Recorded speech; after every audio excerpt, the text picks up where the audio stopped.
저는 오늘 정치 탄압의 사슬에 묶인 죄인이 되었습니다.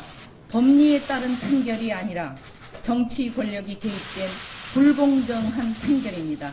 굴복하지 않겠습니다. 절망하지도 않겠습니다. 노무현 대통령님으로부터 시작된 정치 보복이 한명숙에서 끝나길 빕니다. 자, 저 장면 대법원 판결 나온 이후에 정치 판결이라면서 수용할 뜻이 없다는 것을 밝혔습니다만 사실은 이 대법원 판결 이전부터 뭔가의 생각이 있었던 거 아닌가 싶은 소식이 들려왔죠. 맞습니다. 네. 무려 5년이 넘게 끌었던 재판이 작년 네. 8월 달에 끝을 냈었는데요. 대법원에서 최종 유죄 판결을 받은 이후에 네. 추징금 8억 8천만 원인가요? 추징금을 환수를 했어야 되는데 이미 3심 대법원 판결이 나기 이전인 2심 판결이 난 2013년 네. 이후에 직후입니다. 그러니까 판결이 나고 나서 나흘 뒤에 예금을 빼내고 본인의 네. 이름으로 돼 있는 그런 예금을 빼냈다는 거죠. 네, 지금 보면요. 자, 일단 1심에서 무죄가 났지만 2심, 3심에서 유죄가 났거든요. 최종 결론은 추징금 8억 8천만 원을 내라는 건데 문제는 이때 확정되는 건데 2심이 결정됐을 때 뭔가 조치가 시작됐다는 겁니다. 저희가 그걸 하나씩 좀 점검을 해보겠습니다.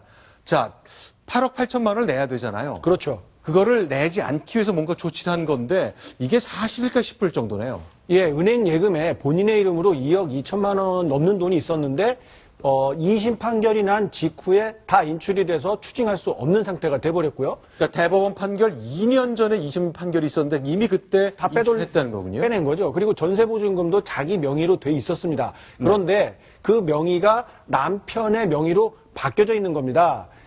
본인이 공직자 신분일 때 재산 신고를 할 때는 그게 내 재산이다라고 신고를 했는데 2심 판결이 난 이후에는 남편 재산이다라고 돌려놓은 거죠. 네. 검찰에서는 이런 점으로 봤을 때 한 전 총리가 추징금을 납부할 의사가 전혀 없다라고 판단을 하게 된 이유입니다. 네. 자, 양지열 변호사. 그러니까 추징금 8억 8천만 원을 스스로 납부를 해야 되는데 납부하려고 보니까 재산이 없고 다 이미 돌려져 있어서 어쨌건 법원이 강제적으로 조치를 취하나 보죠?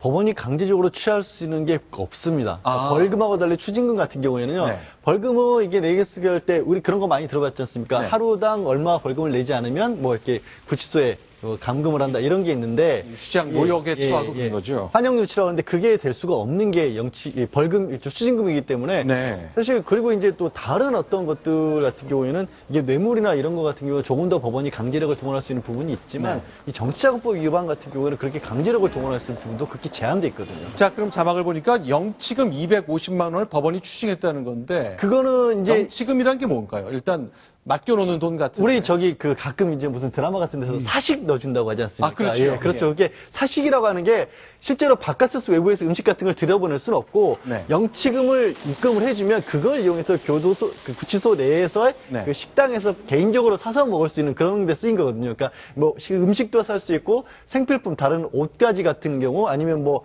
비누나 샴푸 같은 것들로 그걸 이용해서 살 수가 있는 건데 그건 개인 재산이 확실하잖아요. 그러니까 그거를 압류를 한 겁니다. 그러면요. 자, 잠깐만요. 그러면 이동 차장. 네. 한명숙 총리는 그러면은 돈을 낼 뜻이 없다는 걸로 봐야 되는 겁니까? 지금 없어서 못 내겠답니까? 있어도 못 내겠답니까? 지금 검찰에서는 네. 전자입니다. 낼 의사가 없다라고 보는 거죠. 2심 판결이 나자마자 본인 명의의 재산을 돌렸고요. 그리고 그 여동생 명의의 1억 원, 이게 좀 헷갈리실 수 있는데요. 네. 불법 정치자금 8억 8천만 원을 받았다라는 대목 중에서 여동생 계좌 쪽에서 여동생 쪽으로 1억 원이 흘러 들어간 대목이 나옵니다. 그래서 검찰이 수사에 단초가 됐던 부분인데요.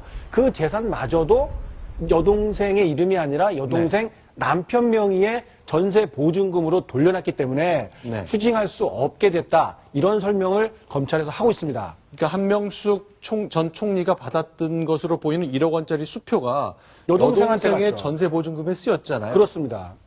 한명숙 총리는 난 잘 모르는 돈이라고 설명했고요. 물론 본인은 모른다고 했지만 그쪽에서 넘어간 수표가 여동생 전세보증금으로 쓰인 게 계좌 추적을 통해서 확인이 됐는데도 여동생 남편 명의의 전세 계약이었기 때문에 현재로서는 환수할 방법이 없다는 게 검찰 측의 설명인데요. 이런 일련의 조치들이 있었던 걸로 보면은 한 전 총리는 8억 8천만 원이라는 이 추징금을 낼 의사가 전혀 없다. 이렇게 판단을 하고 있는 거죠.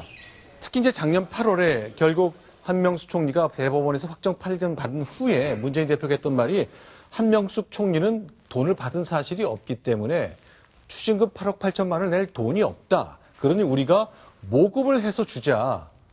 저 논리는 맞습니다. 뭐냐면 이 사람이 받지 않았으니까 낼 돈도 없다. 하지만 법 테두리를 지키기 위해서 우리가 모아서 억울한 돈을 어쨌든 내자. 이런 취지이기 때문에 당시에 문재인 대표의 말은 이해는 됩니다. 동료를 위한. 그러나 직후에 말이 좀 바뀌죠. 스스로 당적을 정리해 달라라고 지난해 12월 밝힙니다. 이 얘기는 네. 어느 정도는 한 전 총리의 이런 금품 수수 사실 이런 것들에 네. 대해서 인정을 하고 당적을 좀 정리해 달라. 강국이 부탁을 하는 내용이었죠.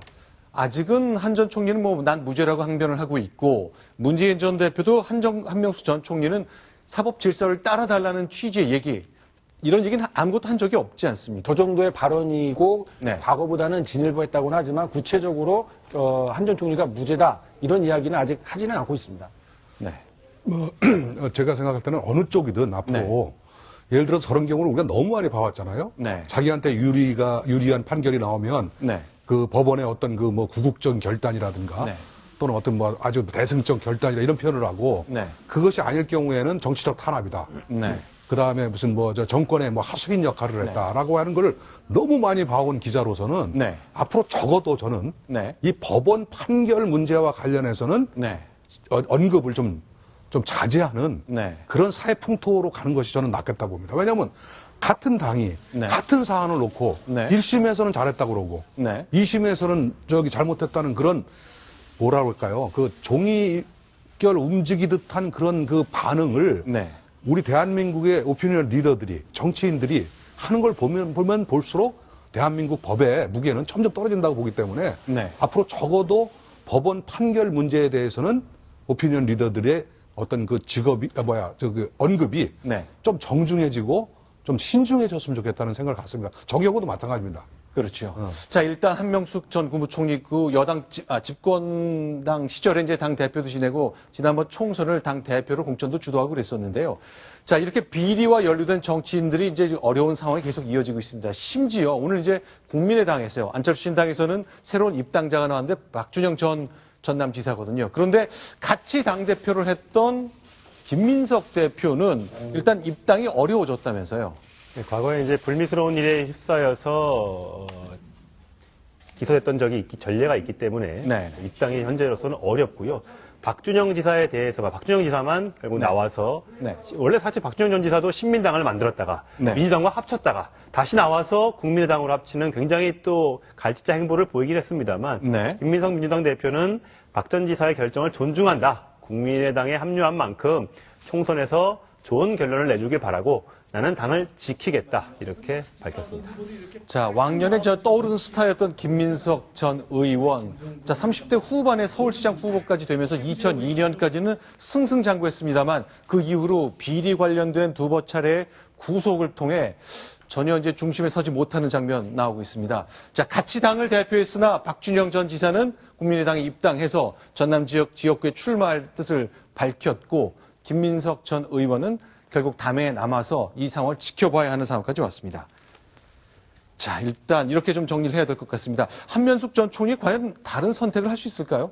이건 모금 말고는 달리 그 8억 8천만 원을 만들 방법은 없겠는데 혹시 이 추징금을 다 안 내면 중간에 뭐 가석방이나 가명 같은데 참작이 잘 안 되겠죠? 그렇게 연결시키기는 사실은 어려운가요? 어렵습니다. 네. 당적으로 연결시키기 어렵고요. 네. 또 무엇보다 이제 추징금 같은 경우는 한 3년 정도가 되면 국가도 시효가 있어서 네. 추가적으로 계속해서 추징을 할 수는 없거든요. 아하. 예, 그래서 아마도 그런 부분들 때문에라도 네. 이거를 안 낼 가능성이 좀 높게 생각이 됩니다. 왜냐하면 본인이 또 내게 되면 네. 본인은 여태까지 억울하던 입장을 취해왔기 때문에 그걸 네. 인정하는 것이 되기 때문에 스스로서 네. 또 낼 수도 없는 상황이죠. 어떻게 보면 개인적으로 그동안 해왔던 말 그렇죠. 때문에 한명숙 전 총리 입장에서는 그걸 낸다라는 것 자체가 어떻게 보면 판결을 인정한다는 그런 어떤 입장이 될 수도 있기 때문에 네. 그게 또 거부하는 어떤 자세를 취할 수밖에 없겠죠. 아니 그러면 전직 국무총리도 승복하지 않으면서 추징금을 안 내니까 그럼 나도 못 내겠다 이런 사람이 수도 없이 쏟아지면 어떡하죠? 근데 실제로 이제 추징금 같은 경우는 특히 네. 이제 가장 대표적으로 꼽히는 게 전두환 전 대통령 그렇죠. 아니겠습니까? 그래서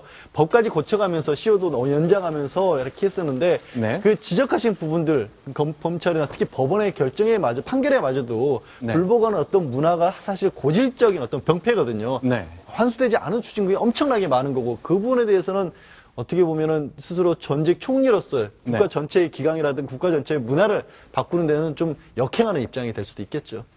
알겠습니다. 자, 결론을 승복하지 못하나 내 절차는 따르겠다는 결정은 가능한 건지 모르겠습니다. 언뜻 든 생각인데 한명숙 총리가 그렇게 선택을 해 주실지는 모르겠습니다.